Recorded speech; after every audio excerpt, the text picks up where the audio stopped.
from Peru presents the panel ProEXPLO 2021, Mineral Resources for a Sustainable Future, organized by the Peruvian Institute of Mining Engineers. Welcome to the Prospectors and Developer Association of Canada, the world-leading mineral exploration and mining event, now in its 84th edition and taking place virtually for the first time. My name is Canseco. I'm the general manager of the Peruvian Mining Institute, and I would like to present you the conference ProEXPLO 2021, Mineral Resources for Sustainable Future, which will be held in Lima, with the special participation of engineer Enrique Garay, chairman of this edition of the Congress, as well as Dr. Miguel Cardozo and Sebastián Benavides, members of the organizing committee of the event. We would like first to greet and thank From Peru, an institution that promotes the Peru brand and that has a fundamental role in monitoring not only our mining potential and its robust ecosystem, but also our country's many other areas of potential, such as tourism and gastronomy. Now, we are going to introduce Mr. Miguel Cardozo. Dr. Cardozo is an exploration geologist graduated from the University Nacional of Engineering in Peru. He holds his PhD degree from University of Heidelberg in Germany. He has 48 years of experience in mining exploration in various parts of America. He has held management positions at Newmont, North Limited, and other international mining companies. Led the team that discovered Yanacocha gold districts in 1986 and the Galeno copper gold porphyry in 1994. He has experience in organizing and leading different types of mining business and operations at various levels of development and complexity. He is currently president and CEO of Altura Minerals, a junior mining exploration company listed at the Toronto Stock Exchange and the Lima Stock Exchange.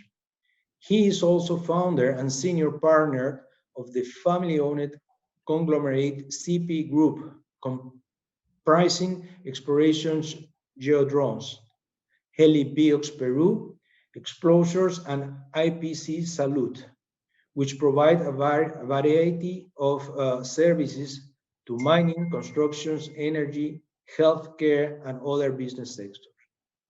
Please, Miguel,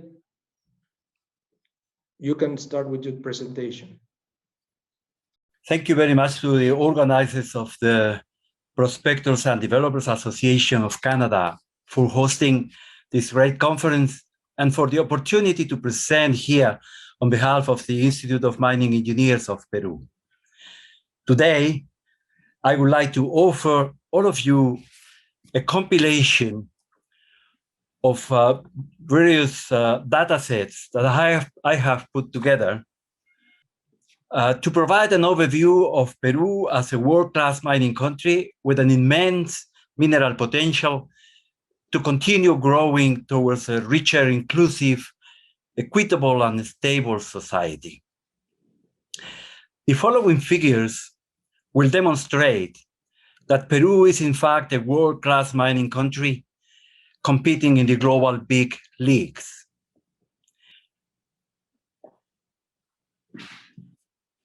In the case of the main metals produced by our country, we are the largest or the second largest producers in Latin America and are as well located in the top positions of the world ranking, as you can see here in this table.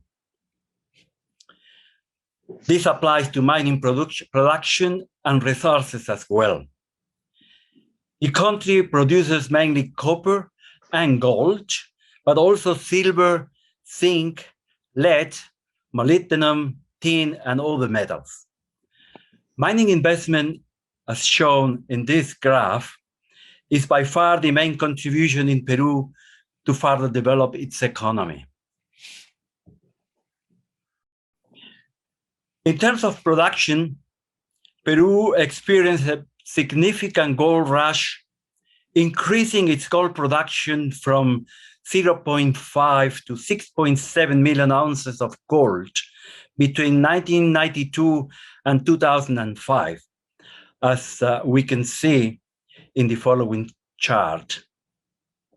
This is an estimate for March 2020, and it displays the production since 1990, and you can see there the increase in production in the 90s and the early 2000s, and then a decline of gold production due to the lack of new resources related to exploration being reduced. We moved then into a copper boom, and we moved copper production from 1.3 to 2.6 tons of fine copper between 2014 and 2019, as shown here. We have possibility to continue growing our production in the next few years significantly, and you can see there the large number of deposits that are in the process of being advanced to a construction stage.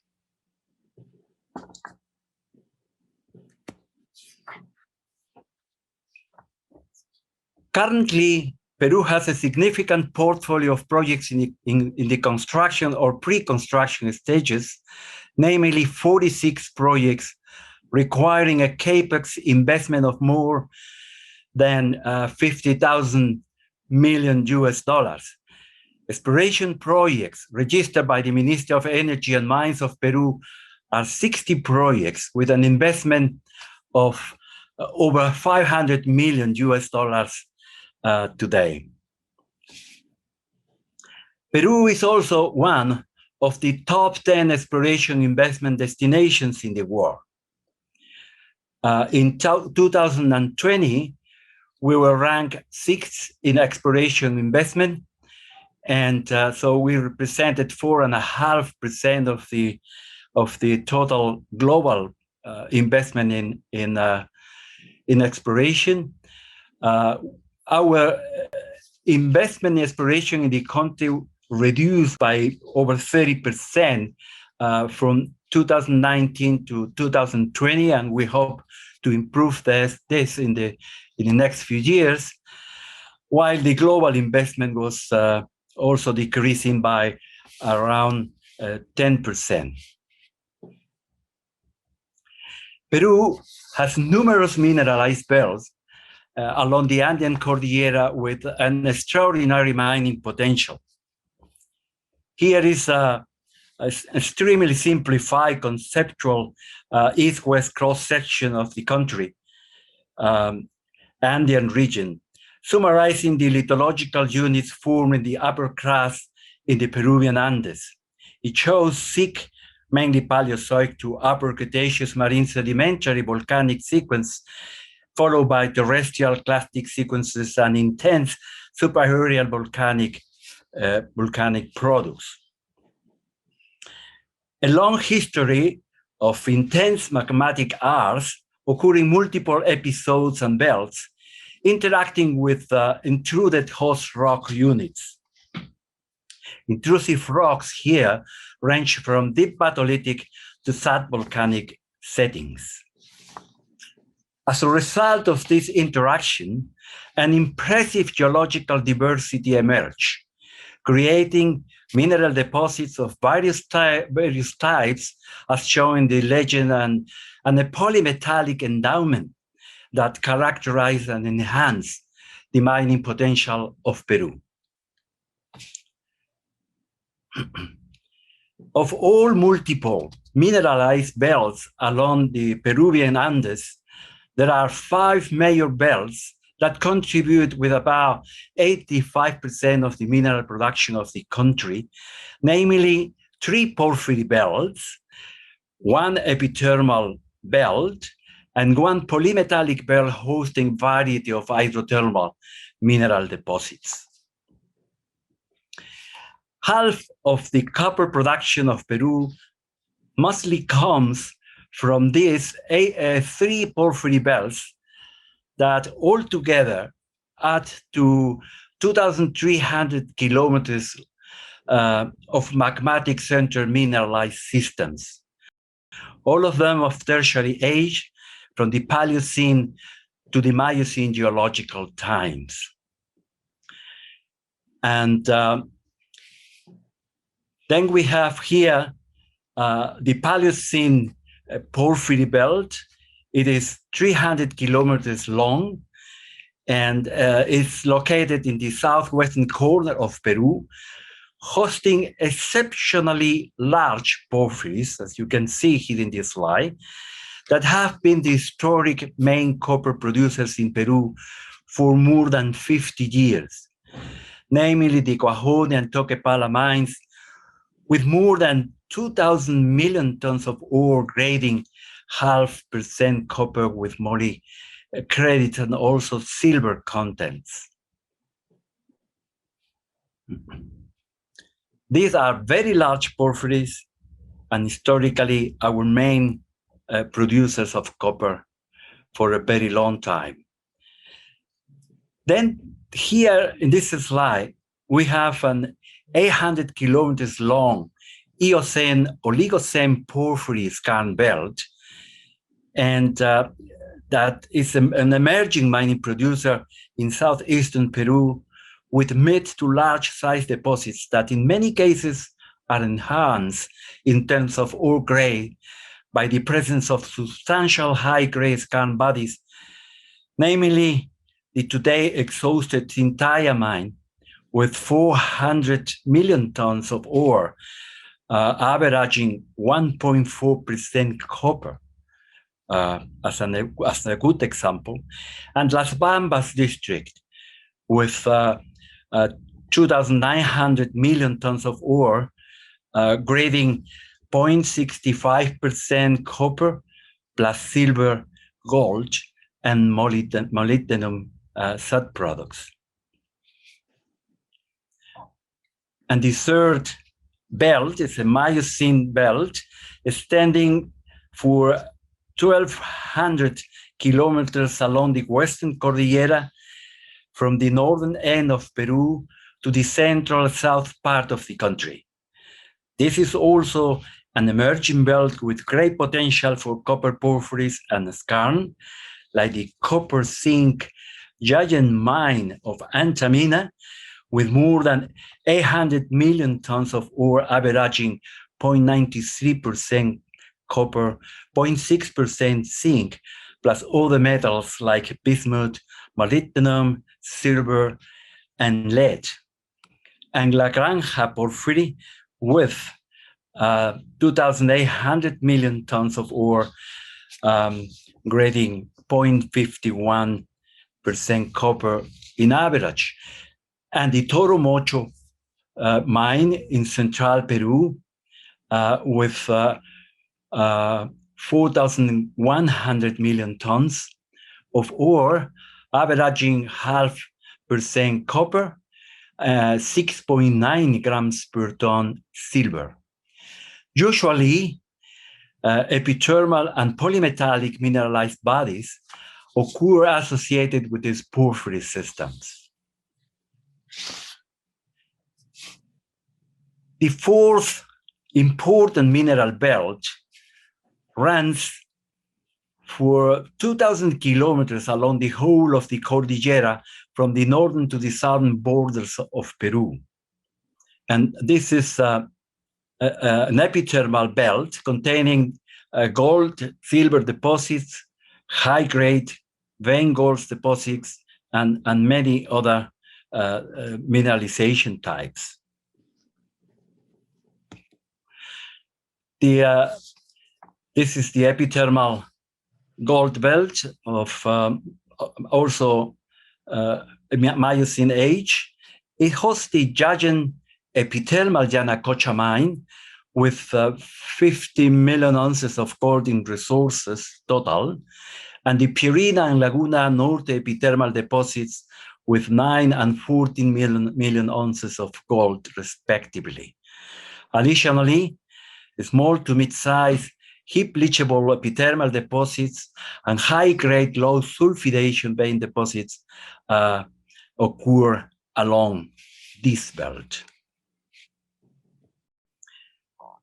The fifth most relevant belt is located in central Peru.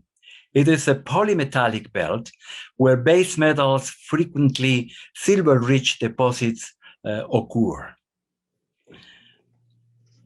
This belt is the one that positions Peru as the second global producer of zinc, lead, and silver in the world. Main deposit types are magmatic centroskarn, replacement, vein, and breccia bodies, but also copper porphyries occur in these geological environments when exploring underneath many of the base metal polymetallic mineralization systems.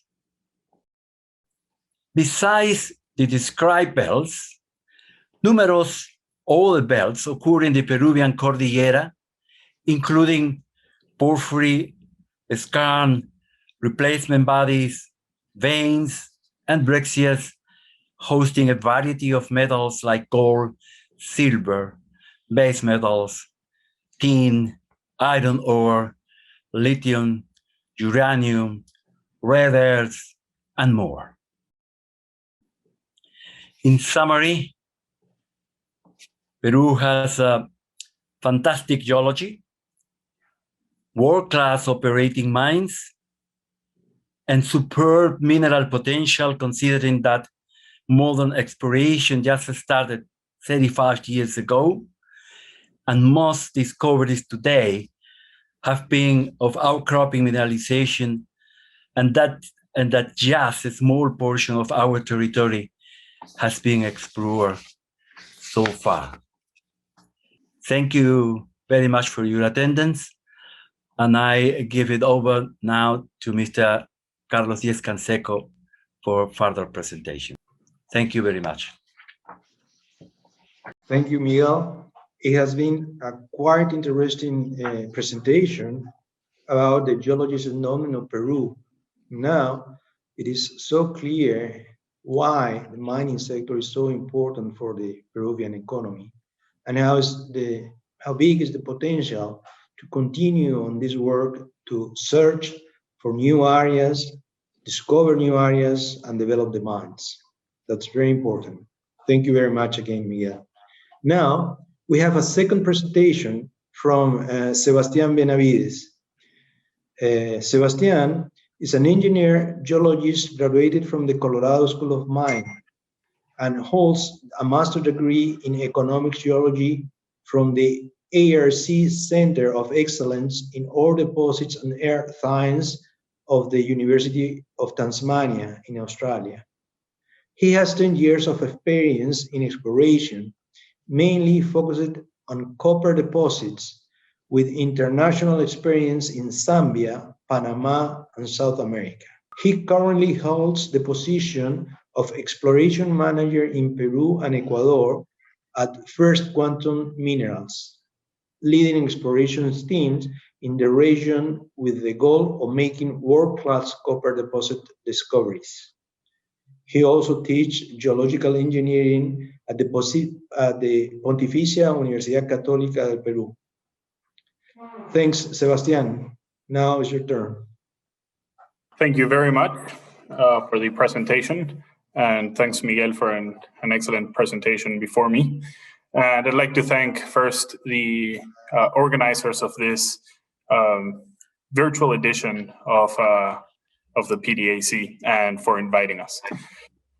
So today I would like to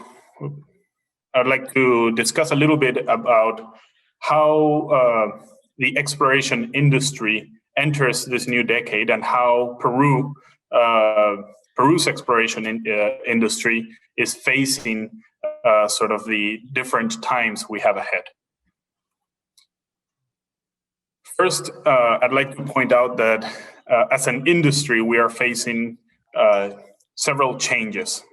Today's exploration is a whole different game than it was 20 years ago.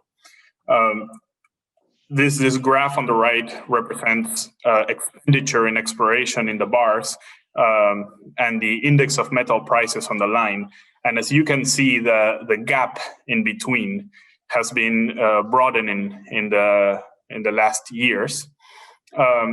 So our expenditure in exploration as an industry has been less responsive to these price changes.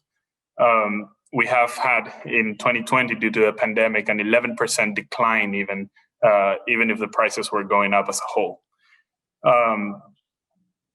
We have been, since 2012, we had a strong decline in expenditure, and we have remained quite conservative since then, being quite stable in our expenditure in the past 5 years. And 78% of that expenditure has been in gold, copper, zinc, and lead.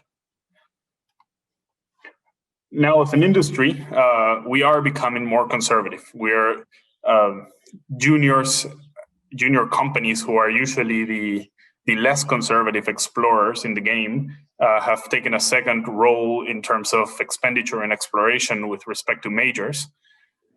And as you can see on the diagram on the right, we have started to focus a lot more in mine site and late stage exploration, and we have reduced our expenditure in grassroots exploration significantly.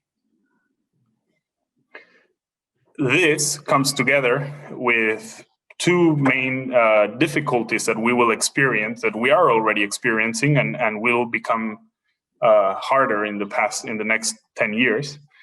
And one is that there's some technical difficulties affecting our generation of explorers. One is that we have to go deeper to try to find deposits now. As you can see on that graph on the left, those are the latest discoveries basically mapped out for their depth. And as you can see in the in the first half of the century, we weren't exploring at depth. And as time passed, we've been making more and more discoveries at depth. And some of these are under post-mineral covers. And we are starting to go into new jurisdictions and new frontiers with several differences to what we're used to.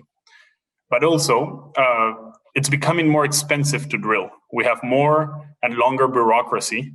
We have higher expenditure in social licenses and environmental licenses, and we have much higher associated costs to our exploration programs. So as you can see, the cost distribution has changed significantly since the 90s, when we could drill a lot with a little bit of money, and now we have to spend a lot more money to be able to drill the same amount of meters. So looking forward, I like this quote, but it basically, there's three concepts that are going to push exploration. One is a continuous growth in population. It's going to push the mining industry. Continuous growth in population, elevated levels of economic activity, and the technological innovation, including the switch to clean and sustainable energy.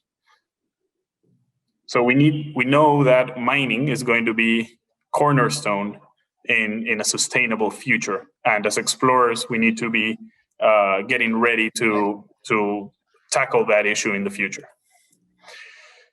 So to give an example, and this has been used before, this is coming from Larry Minard's slides. Just to give an example of how vast the population changes are, this is Shanghai in 1987, and this is the same picture, and you can look at this cathedral in here. This is the exact same picture, but taken in 2013. So that's how quickly we go from 87 to 2013 in terms of population increase and the resource demand that will bring as this sort of urban growth goes along in the rest of the world. We have seen that population will continue to grow probably in the same pace as it has for the next 20 years before it slows down. So there will be a strong demand for from metals in particular, but general mining products for to accommodate all of these people. Now, also, we are switching to cleaner energy sources, and as we do this, the role of different elements is going to be key. So, so here are some estimates that if we were producing 1 terawatt of solar and wind energy in 2018, we will be doubling that in 2023. And the amount of electric vehicles is forecasted to be at 125 million electric vehicles by 2030. And all of these changes, and also, well, a key one is energy storage. And all of these changes require a lot of different elements and a lot of new elements that we haven't really paid too much attention to in the past. I like to point this study done by Watari et al. This year, where they basically grabbed information from all the publications they could find that made estimates in different of how the demand of different elements would grow in the future, and they've mapped them from the more conservative to the more to the least conservative. And as you can see, some of these are very, very exponential. So lithium growing from basically zero up to 1,500 kilotons. And many of the rare earths growing significantly. But also, I've put a star on the things that in Peru, at least, we have been exploring for and have resources available for the next 10 years, which is basically copper, tin, zinc, lead, and silver. And we can see that while copper and silver, for example, and lead have really good forecasts, some of them, like zinc and tin, are not suspected to grow that much. But there are very many new opportunities that we are starting to get into, like lithium and some rare earth elements. So in terms of the expenditure in exploration, Latin America remains, even though it was hit strong in 2020 by the COVID pandemic, it remains the top destination for exploration budgets in the world. And in the case of Peru, even though we have seen an increase in mining investment since 2016, we have actually seen a slight decrease in the past 3 years in the exploration investment. And this has to do with how conservative the industry has become. Overall, this is the global trend in exploration. We have reduced the expenditure. And in Peru, we have some issues that we need to work out in terms of long and tedious bureaucracy and sort of government support in some early stage projects. But overall, the amount of expenditure that has occurred has left Peru still as a top destination in South America. What do we have in Peru? And Miguel made a comment on this. The case for Peru is that we currently have about $56 billion awaiting investment on late stage projects that are awaiting to be constructed. 68% of that money is going into copper projects. And we have seen how big the increase in copper is going to be in the next 20 years. Most of these are late stage exploration projects, so pre-feasibility to feasibility stage projects. So there's a strong opportunity for this to actually increase in size and increase in resource and reserves as they continue to grow. But also, the early exploration activity is still very healthy.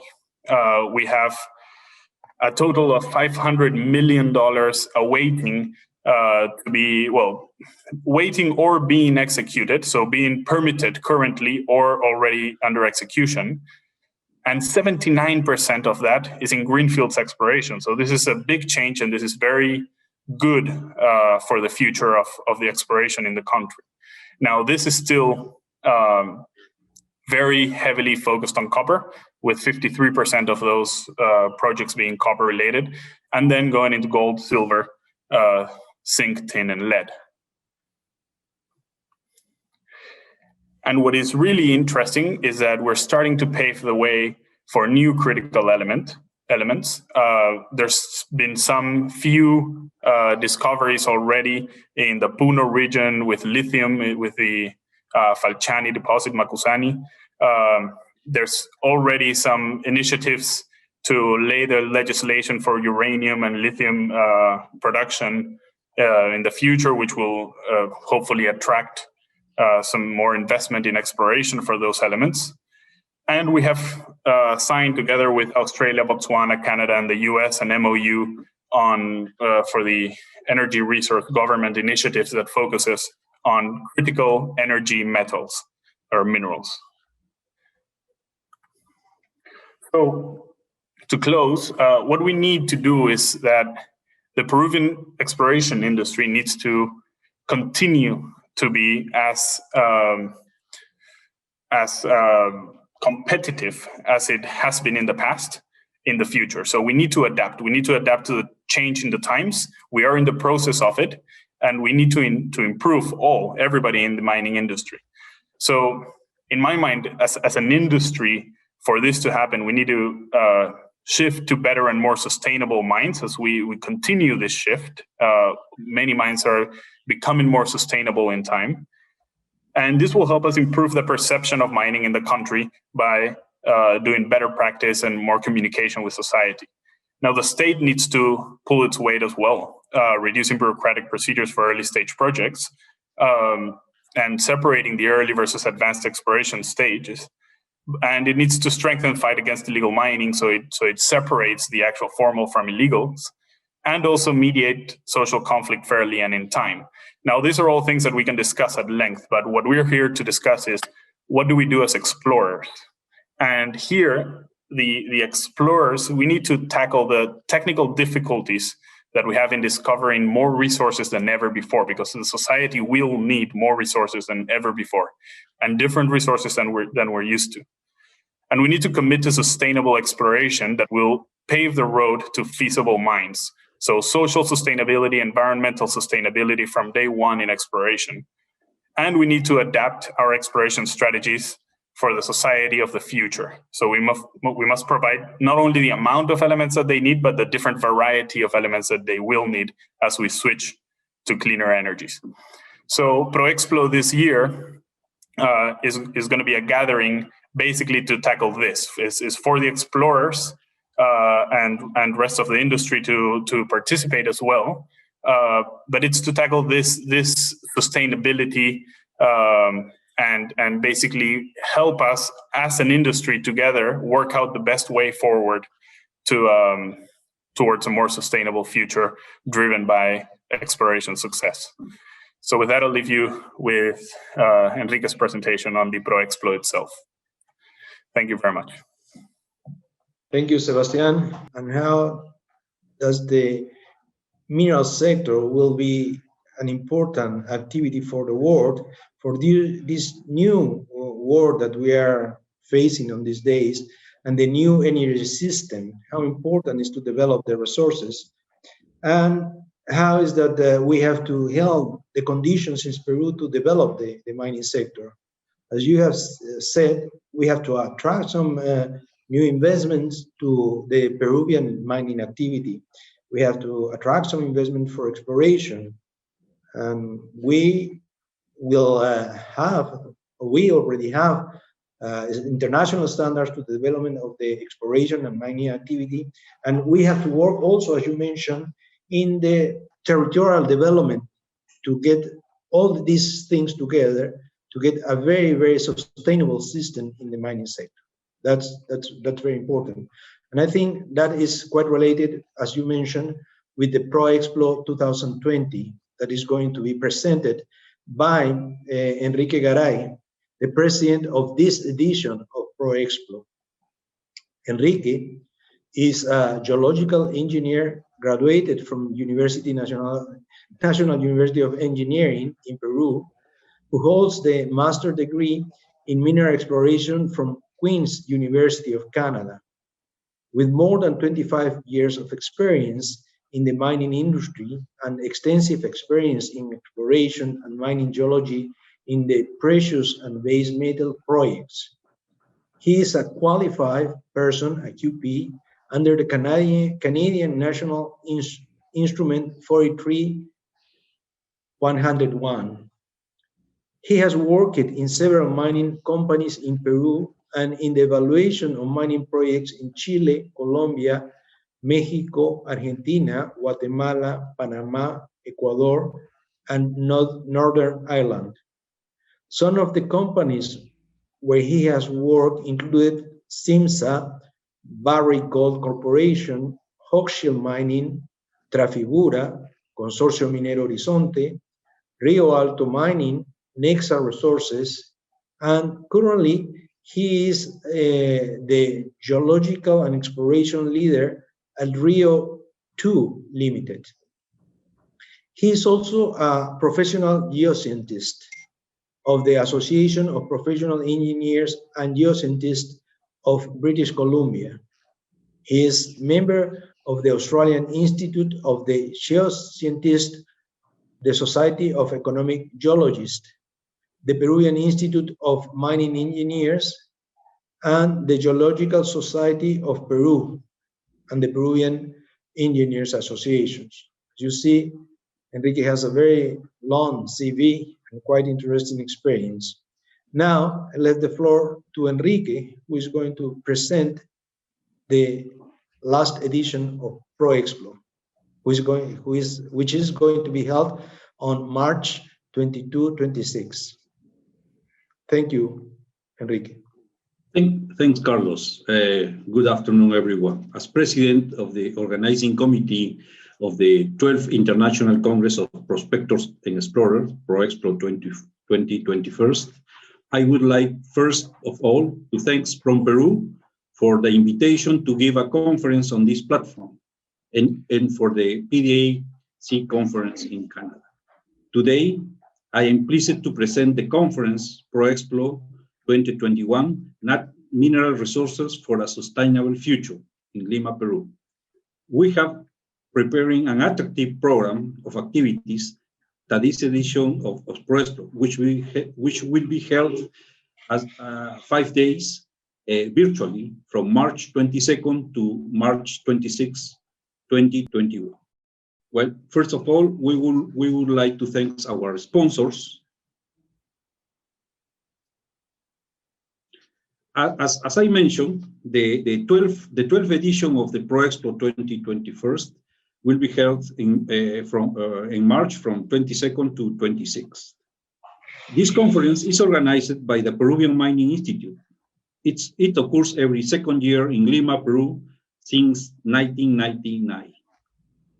Yeah, since the beginning of the ProEXPLO, the objective was to integrate the academy, the industry, the prospectors, the explorers, the investors, and the society to evaluate how the mining exploration business evolved for Peru and for the region, for Latin America, and for the world.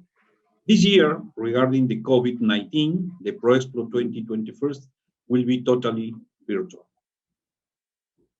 Well, the organizing committee is integrated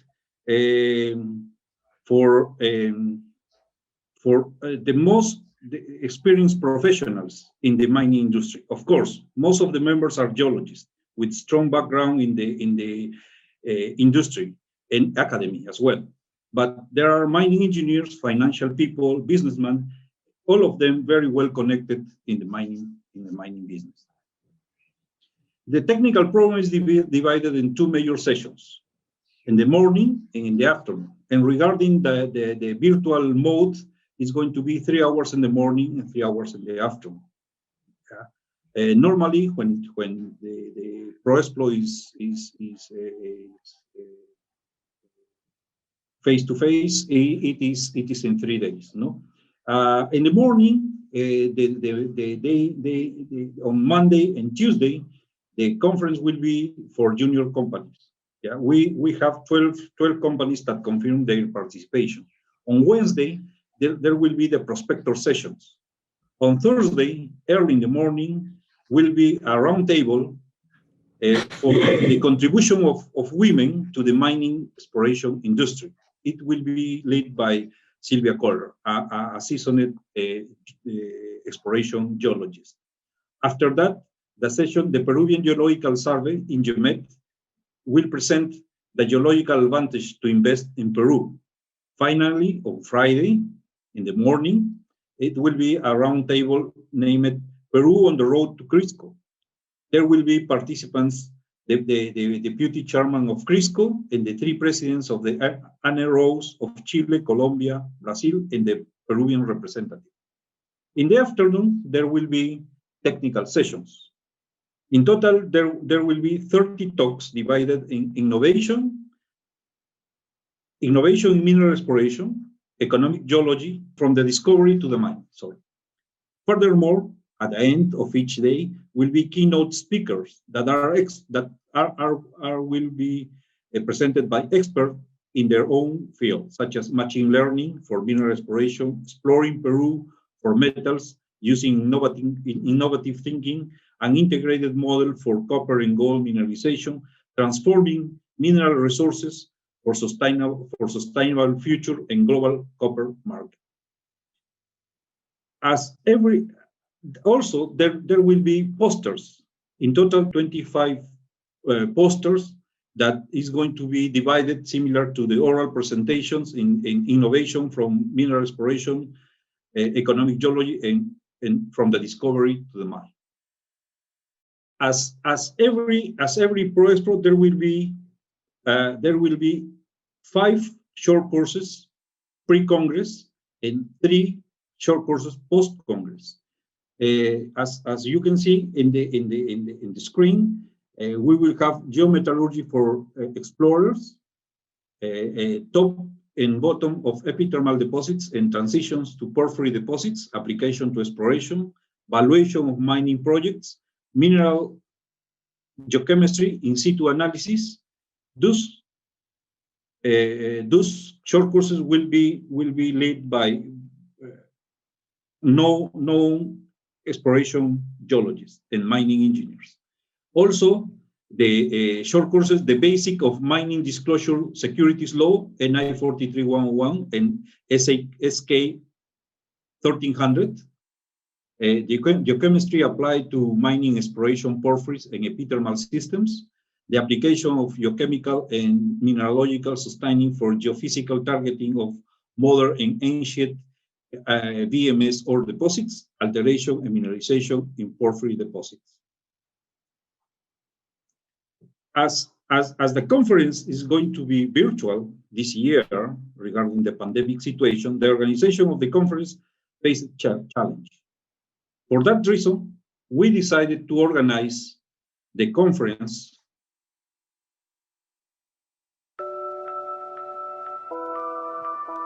virtually. Yeah, you will visit the conference from your computer, from your home or from your office.